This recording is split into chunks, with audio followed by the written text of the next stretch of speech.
Novaya Zarya, the name now felt like a cruel joke. Dawn, new beginning.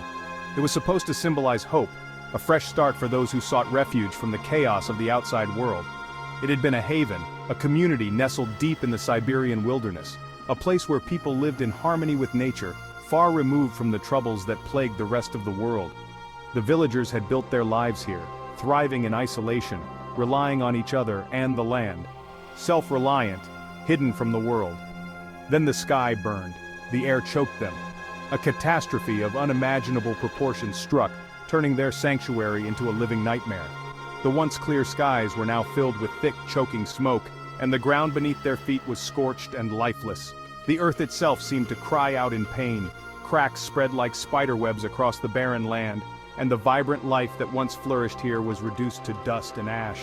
The villagers could only watch in horror as their world crumbled around them. Now, twisted skeletal trees clawed at the sky. Their gnarled branches reached out like the fingers of the dead, a haunting reminder of what had been lost. The once lush forest was now a graveyard of twisted wood and broken dreams. Buildings stood empty, their windows like vacant eyes. The homes that had once been filled with laughter and life were now hollow shells, abandoned and forgotten.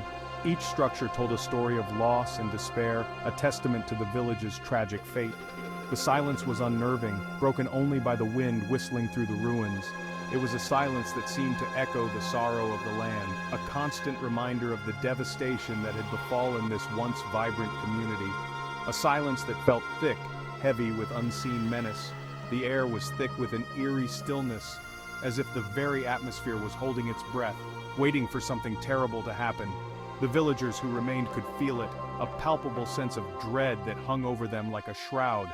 Anya, her face hardened by loss and fear, tightened her grip on the rifle slung across her back. She had become a symbol of resilience, a beacon of hope for those who had survived. Her determination was unwavering, even in the face of such overwhelming despair. She had known this village in its prime. She remembered the days when the streets were filled with the sounds of children playing and the laughter of families. The village had been a place of joy and community, a true haven in the wilderness. Now, it was a graveyard of memories, haunted by something far worse than ghosts. The village was a shadow of its former self, a desolate reminder of what had been lost. Anya and the other survivors could only cling to the hope that one day they might rebuild and find peace once more.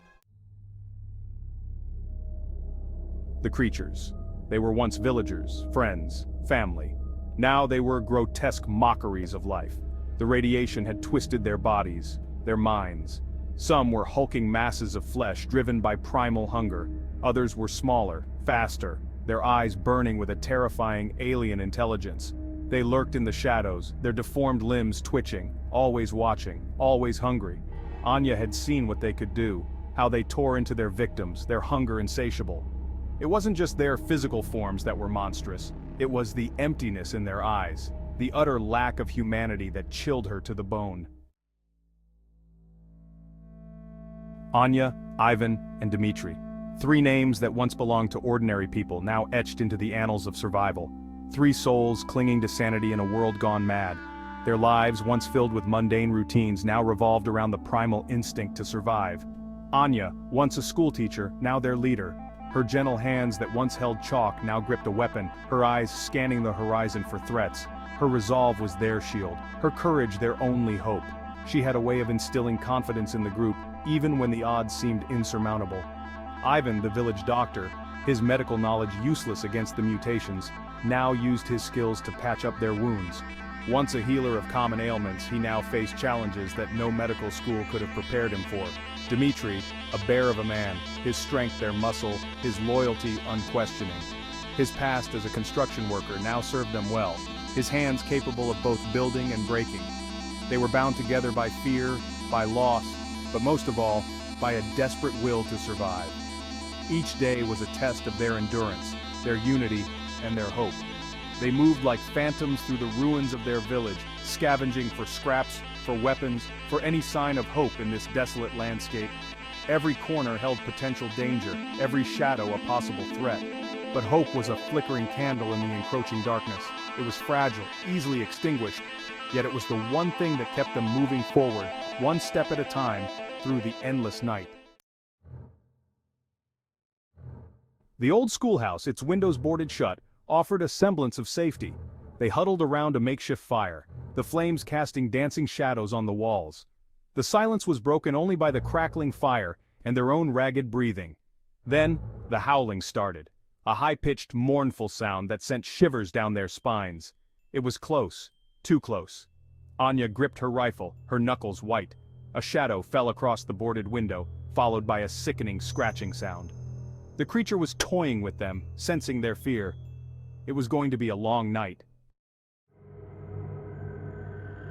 Trapped in the schoolhouse, the creatures attacked before dawn. A wave of grotesque flesh and fury slammed against the barricaded doors. Anya, her heart pounding against her ribs, fired blindly into the darkness. Each shot was a prayer, a desperate plea for survival. Dmitri, his face contorted with effort, reinforced the door, the wood splintering under the relentless assault. Ivan, his hands shaking, loaded another magazine into the rifle. They were trapped, fighting for every breath, every second. Then, silence. An eerie, unsettling silence. The creatures were gone, but the threat remained, a palpable presence in the air.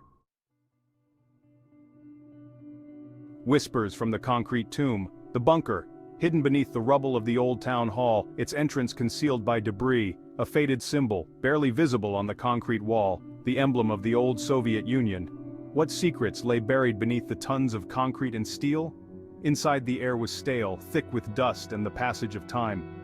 Maps lined the walls, dotted with ominous red markers. Files spilled from broken cabinets revealing the horrifying truth. This wasn't just a disaster, it was an experiment, a project gone horribly wrong. Novaya Zarya, a testing ground for a new weapon, a weapon of unimaginable power. Into the heart of Mutation. The documents pointed to a central laboratory, a place where the nightmare had begun, a place where they might find answers, or their deaths. They had a choice: hide in the bunker, clinging to the remnants of the past, or confront the horror head-on. Anya, her eyes hardened with determination, checked her rifle. They had come this far, they had faced their fears, their losses. They would see this through to the end. The laboratory doors loomed before them, cold, unforgiving, a gateway to hell or perhaps a chance at redemption. A Pyrrhic victory. The term itself evokes a sense of hollow triumph, a victory that comes at such a devastating cost that it almost feels like a defeat. This was the reality they faced. The laboratory was a charnel house. Once a place of scientific discovery and hope, it had become a tomb of twisted metal and shattered dreams.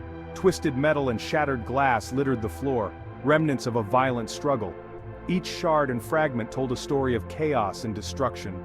The air hung heavy with the stench of decay and something else, something alien and profoundly wrong. It was as if the very essence of the place had been corrupted. They found the source of the mutations, a pulsating sphere of energy, crackling with malevolent power. This was the heart of the nightmare, the origin of the horrors that had befallen them. The battle was brutal, a desperate struggle for survival against creatures warped beyond comprehension. These were not mere animals, they were abominations, twisted by the energy's dark influence. Dmitri fell, his sacrifice buying them precious seconds. His bravery was a beacon in the darkness, a reminder of the human spirit's resilience even in the face of overwhelming odds. Ivan, his face pale with exhaustion, managed to overload the core, the energy sphere erupting in a blinding flash. The explosion was both a release and a final act of defiance against the malevolent force. They emerged from the inferno, battered, broken, but alive. Each breath they took was a testament to their will to survive, to endure despite the odds. The village was silent, the creatures gone. The once vibrant community now lay in ruins, a stark reminder of the cost of their victory, a Pyrrhic victory in a world forever scarred. The silence was deafening, a void filled with the echoes of what once was. Anya stood among the ruins, her face a mask of grief and determination. She had lost so much, yet her spirit remained unbroken. They had survived, but at what cost? The question lingered in the air, a haunting reminder of the sacrifices made. The world outside these poisoned borders was still out there, its fate uncertain. They knew their battle was far from over. They were forever changed, marked by the horrors they had witnessed, but they were alive. Each scar was a badge of their survival, a testament to their strength, and as long as there was life, there was hope. In the midst of the devastation, small signs of life began to emerge, fragile yet persistent. A flicker in the darkness, fragile but persistent. This tiny light symbolized their resilience, their refusal to give in to despair. They began to rebuild piece by piece, stone by stone.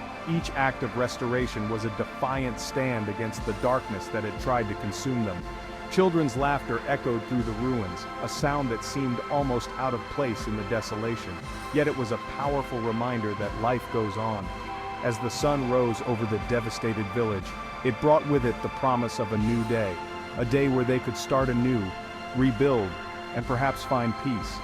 They looked towards the horizon, their faces marked by both the pain of the past and the hope for the future. They knew the road ahead would be difficult, but they were ready to face it together. In the midst of the rubble, a small plant began to grow. It was a symbol of new beginnings, a sign that even in the darkest times, life finds a way. They shared a meal, a simple act that brought them together. In that moment, they found solace in each other's company, a sense of community that gave them strength. That night, under a canopy of stars, they found a moment of peace. The world was still scarred, but they had each other, and that was enough to keep the flicker of hope alive.